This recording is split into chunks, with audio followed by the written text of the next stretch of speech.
Evening to everyone. Video को देखने से पहले लाइक एंड सब्सक्राइब ज़रूर करें ताकि ज़्यादा से ज़्यादा बच्चों को लॉकडाउन पीरियड में इसका बेनिफिट मिल सके।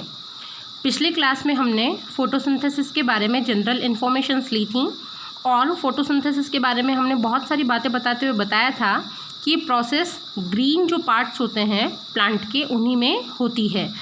इसकी रिएक्शंस के बारे में डिस्कस की, क्लोरोप्लास्ट के स्ट्रक्चर के बारे में डिस्कस की, इसके मेजर इवेंट्स देखे। अब हम फाइनली इसके इम्पोर्टेंस की बात करते हैं। तो बच्चों, फोटोसिंथेसिस हमारे लिए बहुत ही ज़्यादा इम्पॉर्टेंट है। Number 1, useful in manufacturing of the food. देखिए, चाहे वो कोई भी हो, ह्यूमन हो, एनिमल हो, ह्यूमन या एनिमल डायरेक्टली और इनडायरेक्टली रूप से अपने फूड के लिए प्लांट्स के ऊपर ही डिपेंड करते हैं। और प्लांट्स अपना फूड जो मैन्युफैक्चर करते हैं, बनाते हैं, वो कौन सी प्रोसेस से बनाते हैं? फोटोसिंथेसिस से। यानी जो भी हम इस लिविंग वर्ल्ड में फूड के फॉर्म में देखते हैं, वो फूड जो हमें प्राप्त होता है वो प्राप्त होता है फोटोसिंथेसिस की प्रक्रिया के द्वारा। Second, useful in conversion of radiant energy into chemical energy. Radiant का मतलब सोलर एनर्जी, सन के द्वारा आने वाली एनर्जी को केमिकल एनर्जी में परिवर्तित करने में भी फोटोसिंथेसिस बहुत ही यूजफुल है। Useful in releasing oxygen. बच्चों, ये जितने भी ऑक्सीजन जो वातावरण में 21% ऑक्सीजन उपलब्ध है, उस 21% ऑक्सीजन के लिए जो ज़्यादातर जिम्मेदार है वो जिम्मेदार है फोटोसिंथेसिस की प्रक्रिया। Useful in pick up CO2 from the environment. बच्चों, एनवायरमेंट में CO2 का अमाउंट है 0.03%। आपको पता है कार्बन डाइऑक्साइड हम रेस्पिरेशन के माध्यम से बाहर निकालते हैं। जब हम किसी चीज़ को कंबस्शन करते हैं, जलाते हैं, तो भी कार्बन डाइऑक्साइड बनती है। इतनी सारी चीज़ें निकलने के बावजूद भी कार्बन डाइऑक्साइड की जो मात्रा है एटमॉस्फेयर में वो 0.03% क्यों है? उसका जो मेजर कारण है वो है फोटोसिंथेसिस। फोटोसिंथेसिस क्या करता है? इस प्रक्रिया के द्वारा वातावरण में पाई जाने वाली कार्बन डाइऑक्साइड की अमाउंट को कम किया जाता है। तो ये 4 बेनिफिट हमारे फोटोसिंथेसिस के हैं। आप इन चारों को ही मोस्ट इंपॉर्टेंट करके अच्छे नोट्स बना लीजिएगा।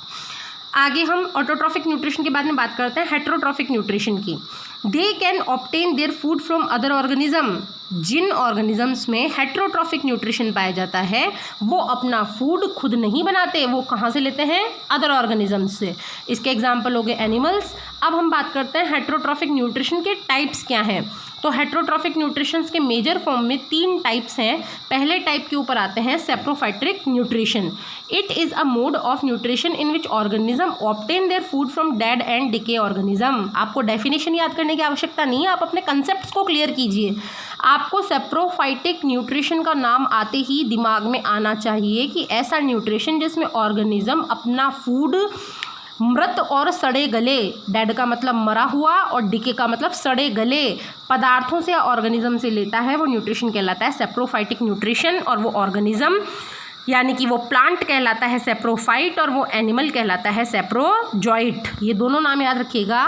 प्लांट तो कहलाएगा सैप्रोफाइट और एनिमल कहलाएगा सैप्रोजॉइट। इसके एग्जांपल्स मैंने आपके सामने रखे हैं, जैसे कि मशरूम, यीस्ट, ये तो फंगी है, और मोनोट्रापा प्लांट है। आगे आइए एक नोट की बात करते हैं। यहाँ से जनरली कॉम्पिटिशन्स में क्वेश्चन पूछे जाते हैं। Saprophyte also known as scavenger. Saprophytes को हम स्क्वेंजर के नाम से भी जानते हैं। स्क्वेंजर का मतलब होता है साफ सफाई करने वाला। वातावरण में जितने भी, एटमॉस्फेयर में जितने भी, लिविंग वर्ल्ड में जितने भी सड़े गले मरे हुए जो भी ऑर्गेनिजम्स होते हैं उनको डाइजेस्ट करके साफ सफाई करने का काम कौन करते हैं? सैप्रोफाइट्स। तो these are also known as the scavengers. Next we discuss about the parasitic nutrition. अब हम बात करते हैं पैरासाइटिक न्यूट्रिशन की। In this nutrition organism obtain their food from living organism of another species. इसमें क्या होगा बच्चों? 2 ऑर्गेनिजम्स के बीच में रिलेशन बनेगा। एक ऑर्गेनिज्म दूसरे ऑर्गेनिज्म से फूड और न्यूट्रिशन लेगा। तो वो ऑर्गेनिज्म जो दूसरों से फूड और शेल्टर का मतलब रहने का आश्रय, शेल्टर का मतलब क्या होता है बच्चों? रहने का आश्रय। यानी कि ऐसा ऑर्गेनिज्म जो दूसरे ऑर्गेनिज्म से फूड और शेल्टर लेगा वो तो कहलाएगा पैरासाइट। क्या कहलाएगा? वो तो पैरासाइट। और जो ऑर्गेनिज्म उस पहले वाले ऑर्गेनिज्म को ये चीज़ें देगा वो देने वाला क्या कहलाएगा? होस्ट। यानी हम जिससे जो चीज़ ले रहे हैं तो लेने वाला तो क्या कहलाएगा? पैरासाइट, और देने वाला क्या कहलाएगा? होस्ट। तो पैरासिटिज्म जो रिलेशन है वो 2 ऑर्गेनिजम्स के बीच में बनता है, पैरासाइट और होस्ट के बीच में।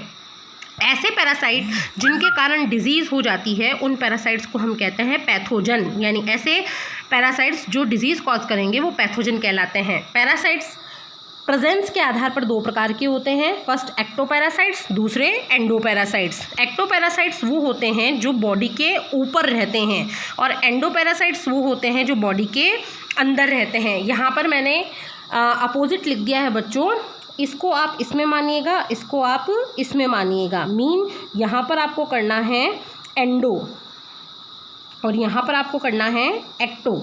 तो एंडोपैरासाइट्स जो होते हैं, एंडोपैरासाइट्स हमेशा बॉडी के अंदर रहेंगे और एक्टोपैरासाइट्स हमेशा बॉडी के बाहर रहेंगे। तो अंदर रहने वालों का मैंने एग्जांपल लिखा है Plasmodium, malaria causing organism, malaria causing pathogen, roundworm, ascariasis नामक जो बीमारी होती है वो इसी के कारण से होती है। एक्टोपैरासाइट में पहला आता है लीच, शरीर के ऊपर ब्लड सक करती है, मॉस्किटो शरीर के ऊपर से ब्लड सक करते हैं, टिक डॉग्स वगैरह के अंदर, ये बफेलो काउज के अंदर दूध को सक कर लेती है, लाउस यानी कि ये जुएँ वगैरह जो अपने सर में पड़ जाती हैं वो। कसकटा एक प्लांट है जो बिल्कुल नॉन ग्रीन प्लांट होता है, लेकिन इसके जो भी मतलब सकर जो सकिंग ऑर्गन्स होते हैं वो लिविंग प्लांट के अंदर एंटर होकर उस प्लांट का पूरा प्रोटोप्लाज्म सक कर जाते हैं, चूस जाते हैं। तो इस तरीके से हमने ये पैरासाइट्स के दो टाइप देखे, पहला देखा एंडोपैरासाइट, दूसरा देखा एक्टोपैरासाइट। एंडोपैरासाइट का मतलब ऐसे पैरासाइट जो बॉडी के अंदर रहते हैं और एक्टोपैरासाइट मतलब जो बॉडी के बाहर रहते हैं। नेक्स्ट इसके आगे हम नेक्स्ट क्लास में डिस्कस करेंगे। बच्चों वीडियो को ज़्यादा से ज़्यादा लाइक, सब्सक्राइब और शेयर कीजिए। Have a nice day.